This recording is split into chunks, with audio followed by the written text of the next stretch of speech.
오늘의 헤드라인입니다. 국내 신종 코로나 바이러스 감염 확진자가 이틀째 추가되지 않아서 28명을 유지하고 있습니다.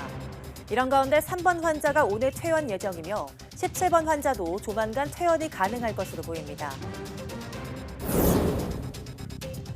신종 코로나의 진원지인 중국 우한에 투입한 세 번째 전세기가 우리 교민과 중국 국적 가족 등 140여 명을 태우고 김포 공항에 도착했습니다. 이 가운데 유증상자 5명은 병원으로 바로 이송됐고 나머지 교민들은 이천의 임시생활시설에서 2주간 생활합니다. 정부가 홍콩과 마카오를 신종 코로나 바이러스 감염증 오염 지역으로 지정했습니다. 이들 지역을 거쳐 입국하는 내외국인은 공항에서 체온 검사를 받고 건강 상태 질문서를 제출해야 하며 의심 증상이 있다면 검역 당국의 진단 검사를 받아야 합니다.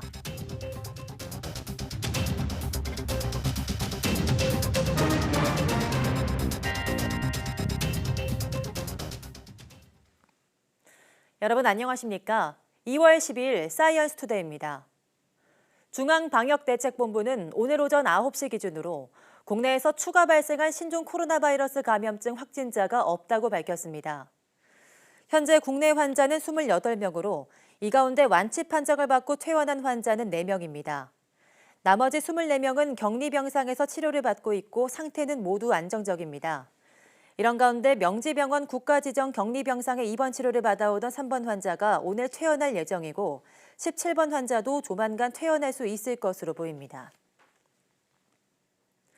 중국 국적 가족 60여 명을 포함해 우한 교민 147명을 태운 3차 전세기가 오늘 새벽 6시 20분쯤 김포공항에 도착했습니다.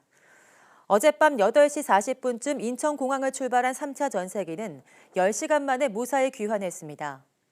3차로 수송된 교민 가운데 최소 남성 2명과 여성 3명이 발열 등 신종 코로나 의심 증상을 보여 국립중앙의료원으로 후송됐습니다.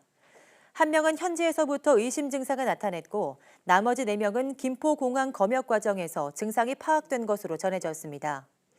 유증상자를 제외한 140여 명은 오전 8시 반쯤 준비된 경찰버스 21대를 나눠 타고 임시생활시설인 경기도 이천의 국방어학원으로 이동했습니다.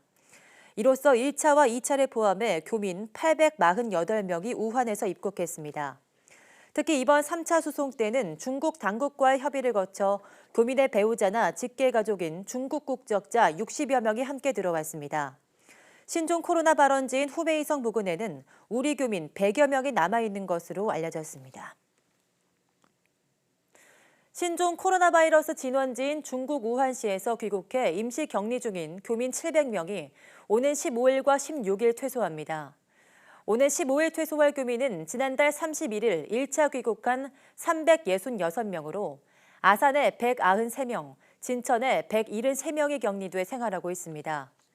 이어 다음 날 16일에는 아산에서 134명이 퇴소할 예정입니다. 이들은 최종 검사에서 음성으로 나올 경우 정부가 마련한 버스를 타고 5개 권역으로 나눠 이동한 뒤 지정된 버스터미널이나 기차역에 내려 각자 거주지로 향합니다. 정부는 퇴소 교민 이동을 위해 45인승 버스 37대를 동원할 계획입니다. 격리 생활 중 의심 증상을 보여 검사를 받은 교민은 지난달 10일까지 모두 31명이었으며 이 가운데 1명이 확진 판정을 받았고 나머지 모두 음성 판정을 받았습니다. 28번 환자는 3번 환자와 함께 중국 우한에서 들어온 중국인 여성입니다. 이 환자는 밀접 접촉자로 격리 해제 직전 검사에서 최종 확진 판정을 받았습니다. 이경국 기자입니다. 28번째 확진자는 30살 중국인 여성입니다. 3번 환자인 54살 한국 남성과 함께 지난달 20일 우한에서 입국했습니다. 3번 환자가 지난달 26일 확진 판정을 받은 뒤 밀접 접촉자로 분류됐고 마땅히 갈 곳이 없어 경기도 일산에 있는 3번 환자 어머니의 집에 자가 격리됐습니다. 이 기간 발열 등 의심 증상은 보이지 않았습니다. 하지만 격리 해제를 하루 앞두고 이루어진 검사에서 양성과 음성의 경계인 바이러스 수치가 확인됐고 격리를 유지하며 이틀에 걸쳐 진행된 재검사에서 최종 양성 판정을 받아 명지병원에 격리됐습니다. 지금도 발열이나 기침, 폐렴 소견 등은 없는 것으로 확인됐습니다. 이 여성과 함께 자가 격리됐던 3번 환자의 어머니는 음성 판정을 받았습니다. 방역당국은 이 여성이 일단 3번 환자로부터 감염됐을 가능성에 무게를 두고 있습니다. 3번 환자가 국내에 들어와서 이 28번째 환자하고 동선이 거의 일치하게 같이 가장 가깝게 밀접 접촉을 한 지인입니다. 관내에서 두 번째 확진자가 나온 고양시에는 비상이 걸렸습니다. 공무원과 봉사단체 등 수천 명을 투입해 1에서 2주 간격으로 대대적인 방역과 소독 작업을 벌일 예정입니다. 현재까지 신종 코로나 바이러스 의심 증상을 보인 의사 환자는 확진자를 빼고 모두 합해 4,290여 명. 이 가운데 3,500여 명이 음성 판정을 받았고 760여 명을 상대로는 검사가 진행 중입니다. 확진자와 접촉한 사람은 1,700여 명으로 늘었고 800명 가까운 접촉자들이 격리된 상태입니다. YTN 이경국입니다. 28번 환자는 지난달 20일 중국 우한에서 입국했는데 확진 시점이 매우 늦어 의문을 낳고 있습니다. 증상이 없는 무증상 감염이거나 당시 복용하던 약 때문에 자신의 가벼운 증상을 몰랐거나 둘 중 하나일 것으로 당국은 보고 있습니다. 김승재 기자입니다. 28번 환자인 30살 중국 여성은 지난달 20일 3번 환자인 54살 한국 남성과 함께 우한에서 입국했습니다. 지난달 26일 3번 환자가 확진된 직후 경기도 일산 3번 환자의 어머니 집에서 자가 격리됐습니다. 28번 환자는 자가 격리 만료 시점을 앞두고 지난 8일 1차 검사를 한 결과 양성과 음성의 경계 수준에 해당하는 결과가 나왔습니다. 그래서 지난 9일과 10일 두 차례 검사를 다시 해 최종적으로 양성으로 판정됐습니다. 바이러스의 양이 되게 경미하게 미미하게 양이 적었습니다. 그러다 보니까 양성 음성의 경계선상을 계속 왔다 갔다 하다가 마지막 검사할 때는 조금 그 양성 범위 안에 들어와서 양성으로 28번 환자는 3번 환자가 격리되기 전까지 동선이 거의 일치해 가장 밀접하게 접촉한 사람인데도 자가격리 15일 만에야 확진됐습니다. 환자는 입국 직후 성형외과 치료를 받고 소염 진통제를 복용했는데 당국은 이 때문에 증상 확인에 제한이 있었을 것으로 추정했습니다. 3번 환자하고의 밀접한 접촉으로 전파됐을 가능성, 그리고 그 이후에 약간 경미한 증상이 있었지만 주관적인 그런 증상을 인지하지 못해서 조기에 환자로 발견되지 못했을 가능성. 아무 증상 없이 양성이 나온 무증상 감염인지 아니면 투약으로 인해 자신의 가벼운 증상을 인지하지 못한 것인지 당국이 심층 조사를 통해 밝혀야 할 사안입니다. YTN 김승재입니다. 중국에서 신종 코로나 바이러스 감염증으로 인한 사망자가 1,100명을 넘어섰습니다. 확진자도 4만 4천여 명으로 늘어났습니다. 중국 후베이성 당국은 어제 하루 신종 코로나로 인한 사망자는 94명, 확진자는 1,638명으로 증가했다고 밝혔습니다. 이 가운데 발병지인 우한에서만 72명이 숨지고 1,104명이 확진 판정을 받았습니다. 어제까지 후베이성 전체 누적 확진자는 33,366명에 사망자는 1,068명으로 치사율은 3.2%에 달합니다. 전날 중국 국가위생건강위원회가 집계한 중국 전체 사망자는 1,016명에 확진자는 42,638명이었습니다. 정부가 중국 본토 외에 홍콩과 마카오도 신종 코로나 바이러스 오염 지역으로 지정했습니다. 이 지역을 거쳐 국내로 들어오면 의무적으로 건강상태 질문서를 작성하고 국내 주소와 연락처도 확인받아야 하는 특별 입국 절차를 거치게 됩니다. 김평정 기자입니다. 국내 신종 코로나 26번과 27번 환자 부부는 중국 광둥성을 방문했는데도 지난달 31일 입국 당시 일반적인 검역 절차만 받았습니다. 당시 중국 본토와 달리 감염병 오염 지역으로 지정되지 않은 마카오를 경유해서 들어왔기 때문입니다. 이에 정부는 논의를 거쳐 홍콩과 마카오도 감염병 오염 지역으로 지정했습니다. 홍콩과 마카오를 방문했다가 국내로 들어오면 중국 본토 방문자와 같은 특별 입국 절차를 받아야 합니다. 의무적으로 건강상태 질문서를 작성해 제출해야 하고 발열 검사 등의 검역을 통과해도 국내 거주지 주소와 연락처를 알리고 확인받는 절차도 거쳐야 합니다. 광둥성 인접 지역으로 이 지역을 경유하여 국내에 환자 유입될 가능성, 또 마카오 자체의 지역사회 유행 가능성들을 판단하여 검역 관리가 필요하다고 판단하였습니다. 정부는 지역사회 전파가 증가하는 다른 지역도 오염 지역 지정을 검토하겠다고 밝혀 앞으로 싱가포르 등이 추가로 지정될 가능성이 있습니다.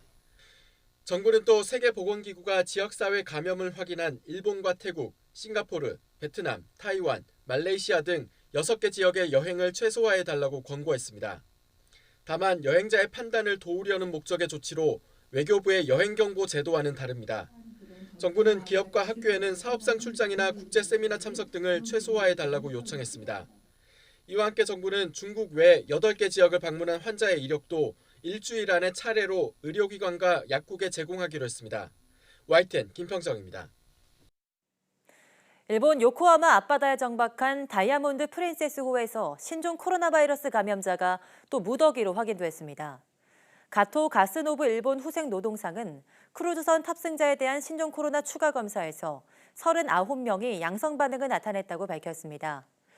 이에 따라 지난 5일 크루즈선에서 10명의 집단 감염이 처음 확인된 이후 감염자 수는 승객과 승무원을 포함해 모두 174명으로 늘었습니다. 가토 후생상은 또 탑승객과는 별도로 검역관 1명의 감염이 확인됐다고 설명했습니다. 정부는 다이아몬드 프린세스호에 탑승해 있는 우리 국민을 국내로 이송할 계획은 없다고 밝혔습니다.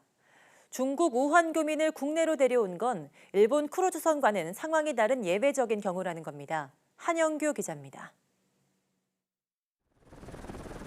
일본 요코하마 항에 격리된 채 정박 중인 크루즈선 다이아몬드 프린세스에는 승객 9명과 승무원 5명 등 한국인 14명이 타고 있습니다. 정부는 우리 국민의 안전 여부를 확인하고 있지만 국내 이송 계획은 없다고 밝혔습니다. 전세기를 띄워 교민들을 데려온 중국 우한과는 상황이 다르다는 겁니다. 우한 지역 자체를 중국 정부가 통제를 한 상황 하에서 우리 교민들을 집단적으로 보다 보호하기 위한 조치가 필요하다라는 판단으로 예외적으로 이렇게 취하고 있습니다. 크루즈선의 경우 탑승객 중에 신종 코로나 확진 환자가 발생했다는 통보를 받고도 일본 당국이 초기 방역에 실패해 많은 환자가 발생했습니다. 한정된 공간에 많은 탑승객이 밀집해 있어 집단 발병 사태를 빚기 쉽고 위험성 면에서도 중국 우한과 비슷하다는 지적이 나오고 있습니다. 감염병이 발생을 하면 기본적으로 그 해당 지역 내에서 통제가 이루어지고 그 통제 범위 내에서 치료나 필요한 조치들을 해야 되는 것은 당연한 원칙입니다. 외교부는 비상대책반을 가동해 일본 정부 당국과 긴밀하게 협의를 진행하고 있는 것으로 알려졌습니다. 현재 요코하마 총영사관을 통해 우리 국민의 안전 여부를 확인하고 의약품이나 필요한 물품을 전달하는 데 집중하고 있습니다. 크루즈선의 격리 기간이 당초 예정됐던 19일보다 길어진다는 전망도 있어 선상에 격리된 한국인 14명의 불안한 생활은 계속될 것으로 보입니다. YTN 한윤규입니다. 신종 코로나 바이러스로 수요가 폭증하고 있는 보건용 마스크와 손소독제에 대한 긴급 수급 조정 조치가 발동됐습니다. 긴급 수급 조정 조치에 따라 마스크와 손소독제 생산자는 생산량과 국내 출고량, 수출량을, 판매업자는 마스크를 일정 수량 이상 대량 판매할 경우 구매자와 단가, 수량 등을 매일 낮 12시까지 식품의약품안전처에 반드시 신고해야 합니다. 물가안정법은 해당 품목에 대한 생산 구매량을 속이거나 비정상적인 유통을 확인하면 2년 이하의 징역이나 5천만 원 이하의 벌금을 부과하도록 하고 있습니다. 이번 조치는 마스크 사재기 등으로 인한 시장 교란 행위를 막고 수급 안정을 도모하기 위한 것으로 물가안정법 제정 후 처음 있는 일입니다. 정부가 신종 코로나 바이러스 관련한 해킹과 스미싱 피해를 막기 위해 24시간 상황반을 설치하고 대응 체계를 강화하기로 했습니다. 이에 따라 신종 코로나 바이러스 관련 스미싱 문자나 악성 앱, 해킹 메일을 발견할 경우 국번 없이 118이나 통신사 고객센터, 보호나라 홈페이지를 통해 신고할 수 있습니다. 과학기술정보통신부는 방송통신위원회와 질병관리본부 등 관련 기관과 정보 공유 체계를 강화해 스미싱 대응 과정의 속도를 높일 예정입니다. 최기영 과학기술정보통신부 장관은 신종 코로나 바이러스 스미싱 대응 현장을 찾아 스미싱 피해 방지를 위해 기관 상호 협력을 강화하고 치매 사고가 발생하면 신속하게 대응해달라고 당부했습니다.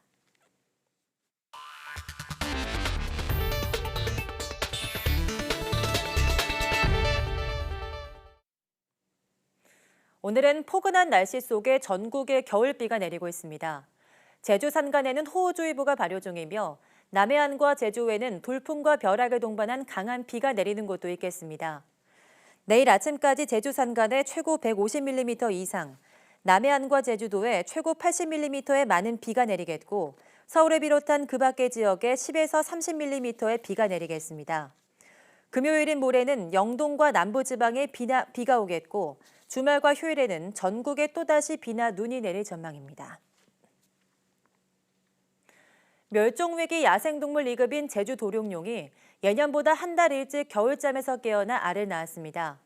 국립산림과학원 연구팀은 지난달 10일 서귀포시 한남리 습지에서 산란 후 알을 지키는 제주 도룡뇽의 모습을 포착했다고 밝혔습니다.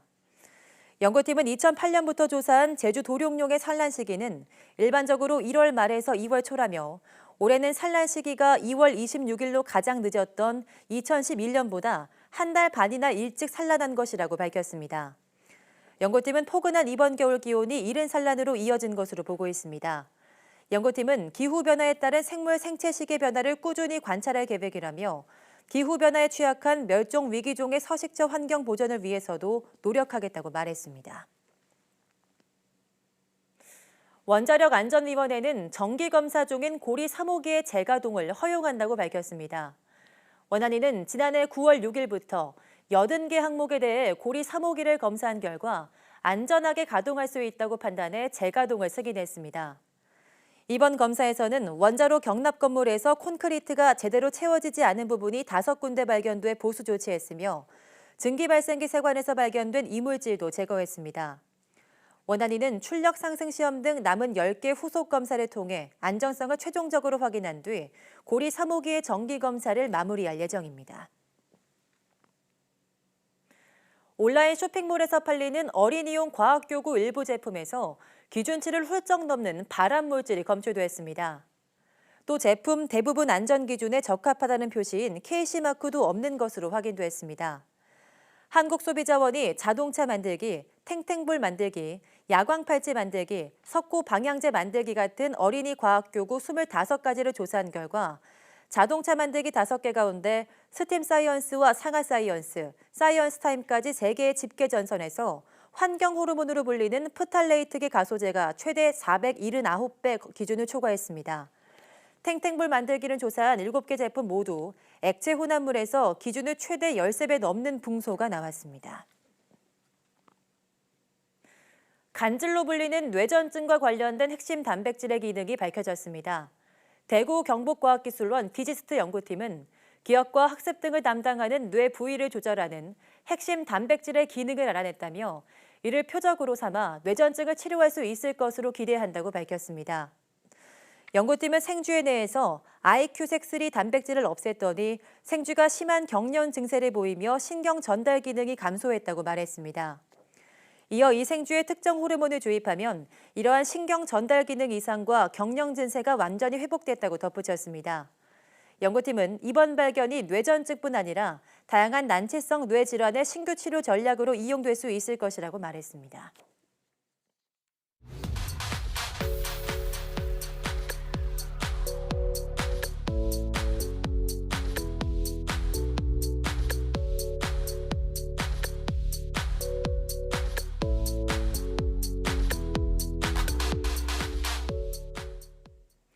많은 사람들이 불안해하고 있는 신종 코로나 바이러스. 하지만 이런 불안감을 악용해서 많은 가짜 뉴스들이 활개를 치고 있습니다. 마트에 확진자가 다녀갔다, 어떤 공기청정기가 바이러스를 걸러준다더라 같이 확인되지 않은 이야기가 마치 사실인 것처럼 떠돌고 있는데요. 앞서 메르스, 사스 때도 이런 가짜 뉴스가 등장했습니다. 왜 이렇게 가짜 뉴스를 퍼뜨리는 걸까요? 오늘 오후 사이언스투데이 생각연구소에서 알아보겠습니다. 모두 많은 시청 바랍니다. 함께해 주신 여러분 고맙습니다.